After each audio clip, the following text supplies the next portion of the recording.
Parlons de quelque chose de très important. La vie n'est pas toujours facile. Parfois, il semble que nous faisons face à une tempête. Imaginez que vous êtes dans un bateau au milieu de la mer et que soudain, des nuages sombres apparaissent. Cela représente les moments difficiles que nous traversons tous. Mais, même lorsque les choses se compliquent, il est important de se rappeler que chacun d'entre nous a déjà affronté des défis et que cela fait partie de la vie. Pensons à une histoire. Je connais une femme appelée Maria.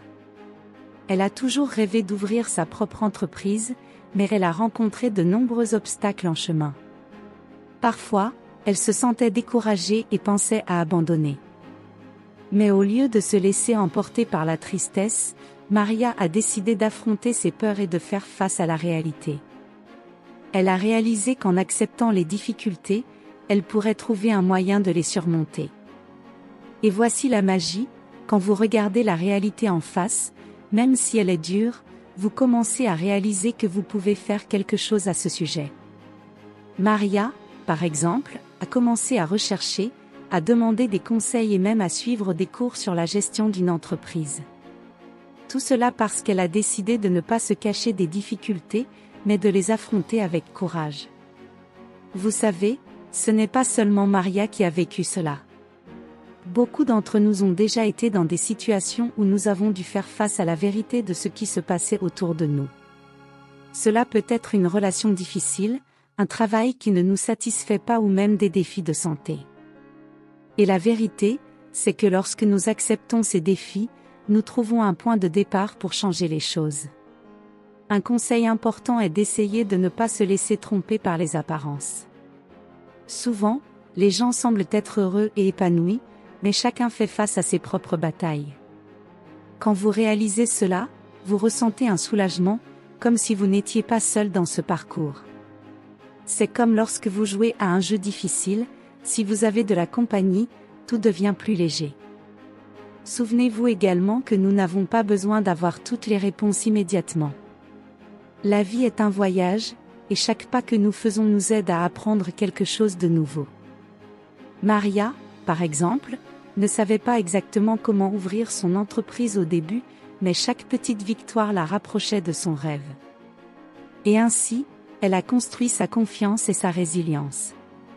Alors, la prochaine fois que la réalité vous semblera lourde, rappelez-vous qu'il est normal de ressentir cela. Accepter la réalité est le premier pas pour apporter les changements que vous souhaitez dans votre vie. N'ayez pas peur d'affronter les difficultés de front. Comme Maria l'a fait, vous aussi, vous pouvez transformer ces défis en opportunités pour grandir et vous renforcer. Maintenant, parlons de quelque chose qui peut être un peu difficile, mais qui est super important, l'autodiscipline. Imaginez que vous souhaitez vraiment apprendre à faire du vélo. Au début, cela peut être difficile et même un peu effrayant. Mais pour pouvoir pédaler sans tomber, vous devez pratiquer. L'autodiscipline est comme cette pratique, c'est ce qui nous aide à avancer, même quand nous n'en avons pas envie. Pensez à l'histoire d'Anna, une femme qui rêvait de devenir artiste. Elle avait tant de talent, mais souvent, elle préférait regarder la télévision plutôt que de peindre. Un jour, elle a décidé qu'elle devait changer cela. Anna a établi un horaire pour peindre tous les jours, même si ce n'était que pendant 15 minutes. Au début, c'était difficile, mais rapidement, elle a commencé à s'enthousiasmer et attendait avec impatience ces moments. Et vous savez ce qui s'est passé? Avec le temps, Anna est devenue plus confiante et ses peintures s'amélioraient de plus en plus. L'autodiscipline l'a aidée à transformer son rêve en réalité. Tout comme faire du vélo, plus elle pratiquait, plus c'était facile. Et le meilleur de tout, c'est qu'elle s'amusait en faisant quelque chose qu'elle aimait. Maintenant, pensez au moment de votre quotidien. Il se peut que vous ayez des projets pour commencer à faire de l'exercice, lire plus de livres ou apprendre quelque chose de nouveau. La question est que nous n'avons pas besoin d'attendre la motivation pour agir. Parfois, nous devons simplement nous forcer à faire le premier pas, même si cela semble difficile. C'est comme si vous vous leviez tôt pour aller au travail, même sans envie, vous le faites parce que vous savez que c'est important. Et ne vous inquiétez pas si vous échouez parfois. Anna a aussi eu des jours où elle n'a pas pu peindre. Le secret est de recommencer à essayer. C'est comme lorsque vous essayez de faire une nouvelle recette. Si quelque chose ne se passe pas comme prévu, vous ne renoncez pas à la cuisine, n'est-ce pas? Vous apprenez de vos erreurs et vous essayez à nouveau. L'autodiscipline, c'est un peu cela, il s'agit de persister, même quand les choses se compliquent. Un bon conseil est de fixer de petits objectifs. Au lieu de penser « je veux être une artiste célèbre », pensez « aujourd'hui, je vais peindre pendant 10 minutes ». Cela rend tout plus gérable et vous vous sentirez accompli à chaque réussite. Lorsque vous atteignez ces petits objectifs, la sensation de progrès s'accumule, et cela vous motive encore plus. Enfin, rappelez-vous que l'autodiscipline est un muscle que nous devons exercer. Plus vous pratiquez, plus il devient fort. Et à la fin, vous réaliserez que vous pouvez accomplir des choses incroyables dans votre vie. Alors, allons-y ensemble dans ce voyage de discipline et de détermination? Avec chaque petit pas, nous sommes plus proches de nos rêves. Maintenant, parlons de quelque chose qui peut être un défi, mais très libérateur, l'acceptation de la réalité. Vous savez quand vous regardez un film et que soudain, quelque chose d'inattendu se produit? Vous pouvez être surprise, mais au fond, vous savez que ce n'est qu'une partie de l'histoire. La vie est un peu comme ça aussi, parfois, nous devons accepter ce qui se passe, même si ce n'est pas exactement ce que nous voulions. Pensons à une histoire. Je connais Maria, une femme qui a toujours rêvé d'avoir une grande famille. Mais au fil des ans, elle a rencontré des difficultés pour tomber enceinte. Au début, Maria était très triste et n'acceptait pas la situation. Elle pensait, cela ne peut pas m'arriver. Mais avec le temps, elle a réalisé que rester bloquée dans ce déni ne faisait qu'augmenter son angoisse. Maria a décidé qu'elle devait accepter la réalité, et cela ne signifiait pas abandonner son rêve. En acceptant la situation, elle a pu ouvrir son esprit à de nouvelles possibilités. Par exemple, elle a commencé à explorer l'idée d'adopter un enfant. Cette acceptation l'a menée sur un chemin qu'elle n'avait même pas envisagé auparavant et qui a finalement apporté beaucoup de joie dans sa vie. Lorsque nous faisons face à des situations difficiles, il est facile de se perdre dans des pensées selon lesquelles tout devrait être différent. Mais si nous y réfléchissons bien, cette lutte intérieure ne fait que nous faire souffrir davantage. Accepter la réalité nous permet de nous concentrer sur ce que nous pouvons vraiment changer. C'est comme lorsque vous vous perdez dans un nouvel endroit, au lieu de paniquer, il est préférable de s'arrêter, de respirer et de regarder autour de soi pour retrouver son chemin. Et n'oubliez pas, l'acceptation n'est pas synonyme d'abandon. Maria, par exemple, travaille toujours à réaliser son rêve de devenir mère, mais maintenant, elle le fait d'une manière différente. Accepter la réalité l'a aidée à trouver un nouveau chemin plein d'espoir et d'amour. Un conseil utile est de prendre du temps pour réfléchir à vos propres situations. Demandez-vous, qu'est-ce que je suis vraiment en train de nier? Et en identifiant cela, commencez à penser à la manière dont vous pouvez agir à partir de là. Vous serez surprise par le pouvoir que l'acceptation peut avoir pour ouvrir de nouvelles portes. Rappelez-vous, nous traversons des moments où la vie ne se déroule pas comme prévu. Mais, lorsque nous acceptons la réalité, nous trouvons une nouvelle force en nous. Tout comme Maria, vous pouvez aussi transformer un moment difficile en une opportunité de croissance et de découverte. Apprenons à accepter et à nous adapter, rendant nos vies encore plus significatives. Maintenant, parlons de la résilience. Vous savez ce moment où vous tombez et devez vous relever? La résilience, c'est exactement cela. C'est notre capacité à nous relever après un défi et à continuer à nous battre. Comprenons comment cela fonctionne avec une petite histoire. Je connais une femme appelée Anna. Elle a toujours été très dévouée à son travail et rêvait d'être promue. Mais, à un moment inattendu, son patron a été licencié et, avec cela, sa chance de promotion a disparu. Anna était dévastée. Cependant, au lieu de se laisser abattre, elle a décidé qu'elle devait utiliser cette expérience comme un tremplin pour grandir. Anna a commencé à chercher des opportunités dans d'autres domaines et à investir dans son propre apprentissage. Elle a suivi des cours, lu des livres et s'est connectée avec des personnes qui pouvaient l'aider. Chaque fois qu'elle se sentait démotivée, elle se rappelait que ce qui comptait vraiment était la façon dont elle réagirait à cette situation. Et ainsi, elle a commencé à voir les défis comme des leçons et non comme des obstacles. La résilience ne signifie pas que vous ne ressentez pas de douleur ou de frustration, cela signifie que vous trouvez la force d'aller de l'avant, même lorsque la vie devient compliquée. Lorsque vous vous permettez de ressentir vos émotions et que vous décidez ensuite d'agir, cela devient un véritable acte de courage.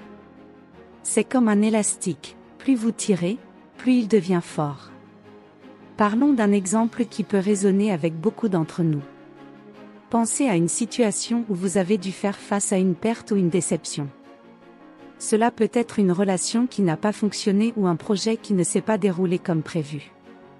Gérer ces émotions est difficile, mais c'est aussi une partie du processus pour devenir plus fort. Un conseil pour cultiver la résilience est de tenir un journal. Écrivez sur vos sentiments et vos défis, puis réfléchissez à la manière de les surmonter. Cela aide non seulement à traiter vos émotions, mais aussi à identifier des schémas de la façon dont vous avez déjà surmonté des difficultés par le passé. Ainsi, vous réalisez que vous avez une histoire de résilience à raconter. Et bien sûr, n'oubliez pas que vous n'avez pas à tout traverser seul. Partager vos expériences avec des amis et des membres de la famille peut apporter réconfort et soutien. Lorsque vous voyez que d'autres personnes font également face à des défis et parviennent à les surmonter, cela vous inspire à faire de même. Rappelez-vous, chaque fois que vous vous relevez après une chute, vous devenez plus fort. La résilience est un cadeau que vous vous faites, et c'est quelque chose que vous pouvez cultiver tout au long de votre vie. Allons-y ensemble, pratiquons la résilience et montrons au monde à quel point nous sommes fortes. Maintenant, parlons d'un thème puissant, la force mentale. Avez-vous déjà entendu l'expression une forte mentalité, une forte vie? C'est tout à fait vrai. La force mentale est comme un muscle que nous devons entraîner pour faire face aux défis de la vie. Comprenons cela mieux à travers une histoire inspirante. Je connais Rita, une femme qui s'est toujours sentie peu sûre de ses capacités. Elle voulait vraiment parler en public, mais chaque fois qu'elle montait sur scène, la peur la paralysait. Un jour, elle a décidé qu'il était temps de changer. Rita a commencé à se préparer. Elle a pris des cours de théâtre et a pratiqué sa présentation devant des amis. Chaque fois qu'elle affrontait sa peur, sa confiance grandissait un peu plus. Rita a appris que la force mentale ne signifie pas que vous ne ressentez pas la peur ou l'anxiété, il s'agit de la façon dont vous gérez ces sentiments. Quand elle est montée sur scène pour la première fois, elle était nerveuse, mais au lieu de laisser la peur la dominer, elle a décidé de l'utiliser à son avantage. Elle a pris une grande respiration et s'est concentrée sur le message qu'elle voulait transmettre. Et devinez quoi? La présentation a été un succès. La force mentale consiste à affronter les défis la tête haute. C'est comme si vous étiez dans une bataille, au lieu de vous laisser abattre par les coups, vous vous relevez et continuez à vous battre. Nous avons tous des jours difficiles, mais ce qui compte, c'est comment nous réagissons face à eux. Lorsque vous apprenez à faire face à l'adversité, vous devenez plus fort à chaque expérience. Un conseil important pour cultiver la force mentale est de pratiquer l'autocompassion. Cela signifie être gentil avec soi-même, surtout en période de difficulté. Si vous faites une erreur, au lieu de vous critiquer, demandez-vous, que puis-je apprendre de cela? Ce changement de perspective peut beaucoup aider lorsque vous devez faire face à des défis. Et n'oubliez pas que la force mentale implique également de prendre soin de votre esprit. Pratiquer la méditation, faire de l'exercice et maintenir une alimentation saine sont des façons de renforcer votre esprit et votre corps. Lorsque nous nous sentons bien physiquement, notre esprit devient plus fort pour affronter ce qui vient. Enfin, rappelez-vous, nous avons toute cette force en nous. C'est comme une flamme qui peut être allumée et renforcée. À chaque défi que vous surmontez, cette flamme devient plus brillante. Allons-y ensemble, cultivons notre force mentale et montrons au monde de quoi nous sommes capables. Parlons de quelque chose qui nous inspire tous, le dépassement personnel. Imaginez que vous jouez à un jeu, tout à coup, vous rencontrez un obstacle difficile. Le dépassement personnel, c'est comme découvrir qu'au lieu d'abandonner, vous pouvez utiliser cette difficulté pour devenir encore meilleur. Explorons cela à travers une histoire. Je connais Ellie, une femme qui s'est toujours sentie peu sûre de son apparence. Elle a toujours rêvé de s'aimer et de s'accepter, mais cela semblait difficile. Un jour, Ellie a décidé qu'il était temps de changer son histoire. Au lieu de se critiquer, elle a commencé à prêter attention aux choses qu'elle aimait chez elle. Elle a fait une liste de ses qualités, et chaque jour, elle essayait de se concentrer sur celles-ci. Ce changement de mentalité n'a pas été facile, mais Ellie a commencé à réaliser que ses défauts ne définissent pas qui elle est. Le dépassement personnel consiste à reconnaître nos faiblesses et à les transformer en force. Avec le temps, Ellie a commencé à se sentir plus confiante et à s'accepter telle qu'elle était. Ce parcours l'a aidée à ouvrir son esprit à de nouvelles opportunités et défis. Un point important dans le dépassement personnel est que nous avons tous des faiblesses.